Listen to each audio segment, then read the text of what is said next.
Welcome to Bite at a Time Books, where we read you your favorite classics one bite at a time. My name is Bree Carlile, and I love to read, and wanted to share my passion with listeners like you. Be sure to follow the show on your favorite podcast platform so you get all the new episodes. Or you can follow the show on YouTube, where we have playlists for all the stories.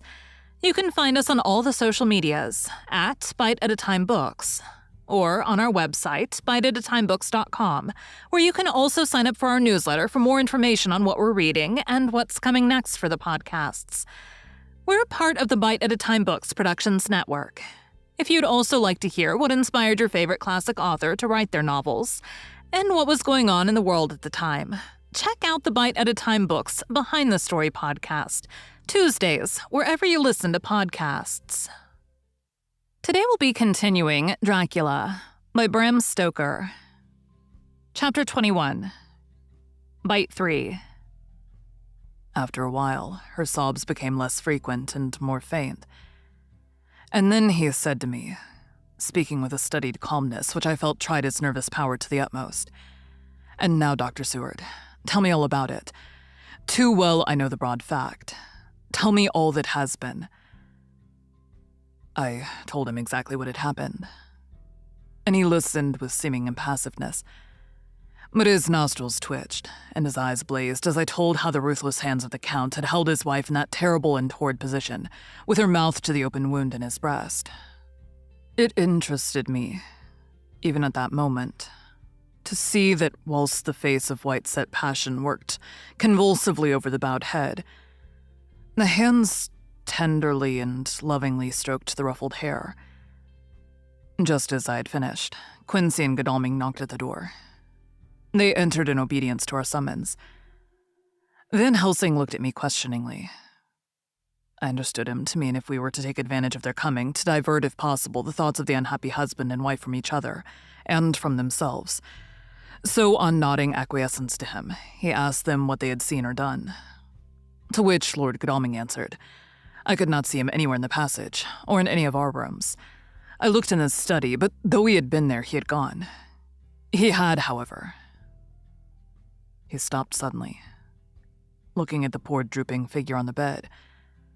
Van Helsing said gravely, Go on, friend Arthur. We want here no more concealments. Our hope now is in knowing all. Tell freely. So Art went on. He had been there, and though it could only have been for a few seconds, he made rare hay of the place. All the manuscript had been burned, and the blue flames were flickering amongst the white ashes. The cylinders of your phonograph, too, were thrown on the fire, and the wax had helped the flames. Here I interrupted. Thank God there's the other copy in the safe. His face lit for a moment, but fell again as he went on. I ran downstairs then, but could see no sign of him. I looked into Renfield's room, but there was no trace there except... Again he paused. Go on, said Harker hoarsely. So he bowed his head and moistened his lips with his tongue. Added, except that the poor fellow is dead. Mrs. Harker raised her head. Looking from one to the other of us, she said solemnly, God's will be done. I could not but feel that Art was keeping back something. But as I took it that it was with a purpose, I said nothing. Van Helsing turned to Morris and asked, And you, friend Quincy, have you any to tell? A little, he answered. It may be much eventually, but at present I can't say. I thought it well to know if possible where the Count would go when he left the house. I did not see him, but I saw a bat rise from Renfield's window and flap westward. I expected to see him in some shape go back to Carfax, but he evidently sought some other lair. He will not be back tonight, for the sky is reddening in the east, and the dawn is close. We must work tomorrow. He said the latter words through his shut teeth. For a space of perhaps a couple of minutes, there was silence, and I could fancy that I could hear the sounds of our hearts beating. Then Van Helsing said, placing his hand very tenderly on Mrs. Harker's head, And now, Madam Mina. Poor dear Madam Mina, tell us exactly what happened. God knows that I do not want that you be pained. But it is need that we know all. For now, more than ever, has all work to be done quick and sharp, and in deadly earnest. The day is close to us that must end all, if it may be so. And now is the chance that we may live and learn. The poor dear lady shivered, and I could see the tension of her nerves as she clasped her husband closer to her and bent her head lower and lower still on his breast. Then she raised her head proudly and held out one hand to Van Helsing, who took it in his, and after stooping and kissing it reverently, held it fast. The other hand was locked in that of her husband, who held his other arm thrown round her protectingly. After a pause, in which she was evidently ordering her thoughts, she began. I took the sleeping draught which you had so kindly given me, but for a long time it did not act. I seemed to become more wakeful, and myriads of horrible fancies began to crowd in upon my mind, all of them connected with death and vampires, with blood and pain and trouble. Her husband involuntarily groaned as she turned to him and said lovingly, "Do not fret, dear. You must be brave and strong, and help me through the horrible task. If you only knew what an effort it is to me to tell this fearful thing at all, you would understand how much I need your help. Well, I saw I must try to help the medicine to its work with my will, if it was to do me any good, so I resolutely set myself to sleep. Sure enough, sleep must soon have come to me, for I remember no more. Jonathan coming in had not waked me, for he lay by my side when next I remember. There was in the room the same thin white mist that I had before noticed, but I forget now if you know of this. You will find it in my diary, which I shall show you later. I felt the same vague terror which had come to me before, in the same sense of some presence. I turned to wake Jonathan, but found that he slept so soundly that it seemed as if it was he who had taken the sleeping draught and not I. I tried, but I could not wake him. This caused me a great fear, and I looked around terrified. Then, indeed, my heart sank within me. Beside the bed, as if he had stepped out of the mist, or rather as if the mist had turned into his figure, for it had entirely disappeared, stood a tall, thin man all in black. I knew him at once from the description of the others. The waxen face, the high aquiline nose on which the light fell in a thin white line, the parted red lips with the sharp white teeth showing between, and the red eyes that I had seemed to see in the sunset on the windows of St. Mary's Church at Whitby. I knew, too, the red scar on his forehead where Jonathan had struck him. For an instant, my heart stood still, and I would have screamed out, only that I was paralyzed. In the pause, he spoke in a sort of keen, cutting whisper, pointing as he spoke to Jonathan. "Silence. If you make a sound, I shall take him and dash his brains out before your very eyes."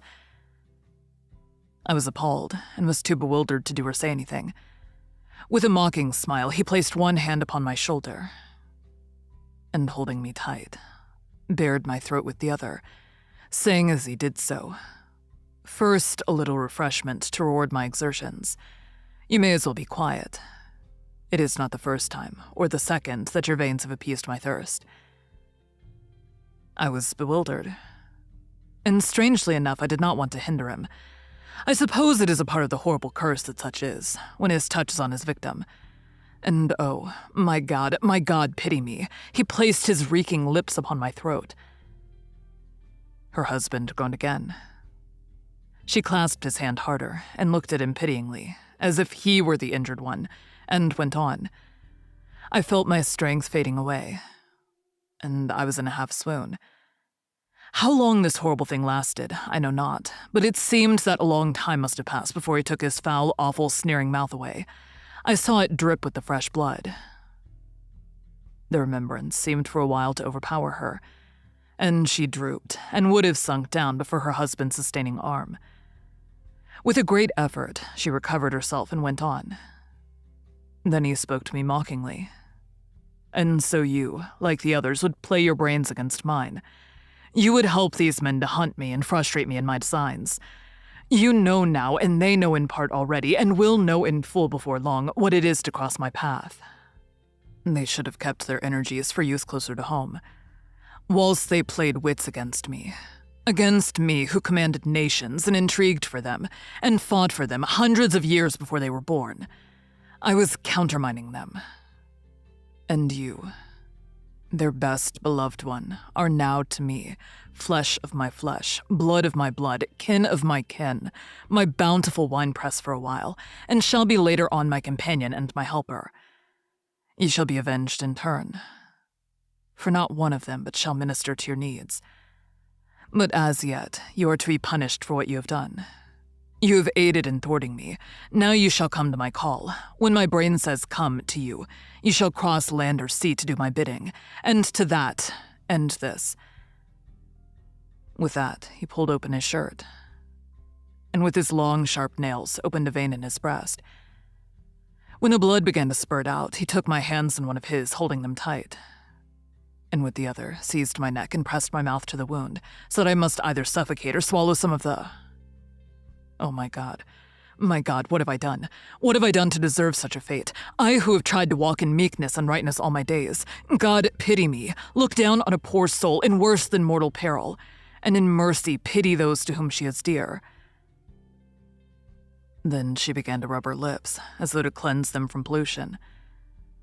As she was telling her terrible story, the eastern sky began to quicken, and everything became more and more clear. Harker was still and quiet, but over his face, as the awful narrative went on, came a gray look which deepened and deepened in the morning light, till when the first red streak of the coming dawn shot up, the flesh stood darkly out against the whitening hair. We have arranged that one of us is to stay within call of the unhappy pair, till we can meet together and arrange about taking action.